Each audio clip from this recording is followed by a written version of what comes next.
Welcome to the Banker Lamp. Please enjoy the video. You start by launching Chrome and loading Chrome Music Lab. Choose Songmaker for melodic control or rhythm for percussive focus. Set tempo to 120 BPM and C major so patterns are predictable. Once done, change grid to 16 or 32 steps to give spacing for a Sprunki groove. Pick a synth or piano voice and a drum kit, because instrument timbre defines the Sprunki character. Make sure audio permissions are allowed so you hear edits instantly. Now you construct the pattern. Lay a 4-bar loop and lock the bass on beats 1 and 3 to anchor the groove, while placing accents on offbeats to create motion.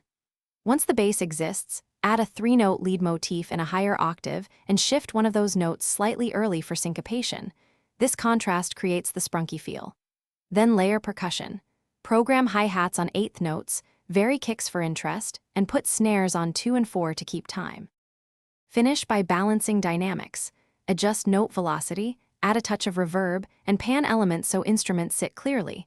Small tempo shifts of plus or minus 5 BPM change the vibe. Once satisfied, export the audio or copy the share link to save your Sprunki. If things go wrong, say audio cuts out, reload the tab, clear the browser cache, or reduce synth polyphony to ease CPU load. These steps usually restore stable playback without losing your pattern. Thanks for watching. If this was helpful, leave a like and consider subscribing. See you next time.